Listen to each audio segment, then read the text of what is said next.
ici conscient qui peut penser que le président Macky Sall allait se mettre sur les bancs de l'Assemblée nationale après avoir été président de la République. Ce n'est pas incongru, c'est déjà arrivé, mais au Sénégal, jamais dans l'histoire de notre pays, cela n'est arrivé. Par contre, on a vu un ancien chef d'État, c'est le président Abdoulaye Wade, en l'occurrence, conduire une liste et ne pas siéger à l'Assemblée nationale. Parce que c'est pour des raisons de mobilisation et de fidélisation de ses partisans. Par contre, posez-vous la question contraire. Le président Macky Sall a été tête de liste. Nous avons eu 16 députés à l'Assemblée nationale. Et il y a eu des zones, et vous les connaissez, où, par fidélité au président Macky Sall, nous avons engrangé énormément de suffrages. Et si le président n'avait pas été tête de liste? Est-ce que vous vous posez cette question? S'il n'avait pas été tête de liste, quel aurait été le résultat? Donc, je crois que ce que le président Sall a fait est dans une dynamique politique absolument positive pour l'ensemble de la coalition Takku-Wallu Sénégal.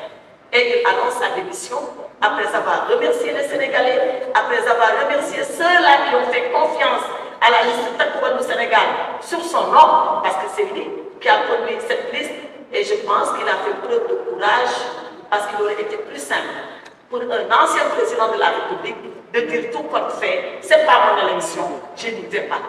Donc ce que le président Sall a fait, c'est acte de courage, acte de générosité, remobiliser toutes les troupes de la coalition et faire de telle sorte que nous puissions avoir ce résultat qui aurait pu être autrement, mais avec lequel, pour le moment, nous nous satisfaisons et nous ferons le travail qu'il faut à l'Assemblée nationale. Voilà ce que je peux dire. Je pense que dans la déclaration du ministère, on a brossé le rôle que les députés de la 15e législature de Takku-Wallu Sénégal vont jouer. D'abord,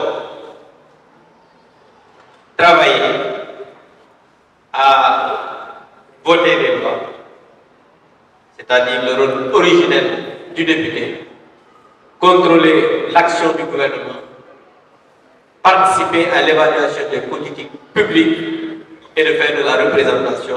C'est ça le rôle du député. Mais nous serons aussi des députés républicains.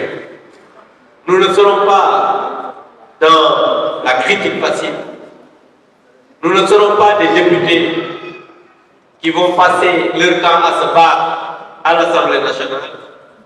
Nous ne serons pas des députés qui, lundi, lors de l'ouverture, allons emporter des urnes lors de l'élection du président de l'Assemblée nationale. Nous ne serons pas des députés qui vont casser des micros. Nous ne serons pas des députés qui passeront leur temps à insulter nos marabouts. Nous ne serons pas des députés qui vont passer leur temps à insulter le président de la République.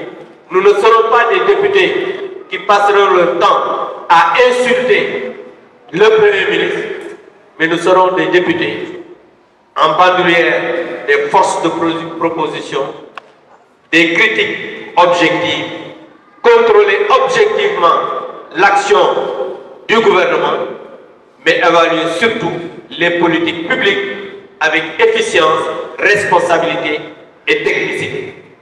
Nous serons des députés qui passeront leur temps à faire des contributions objectives, des députés qui seront sur le terrain pour aller voir comment les Sénégalais vivent pour venir l'exposer devant le gouvernement.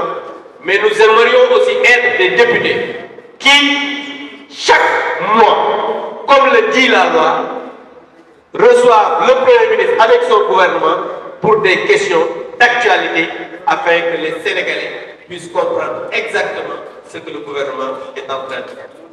Donc, en somme, nous serons des républicains, nous serons des députés responsables, mais nous serons des députés qui allons tout faire pour mériter le mandat que les populations sénégalaises nous ont donné.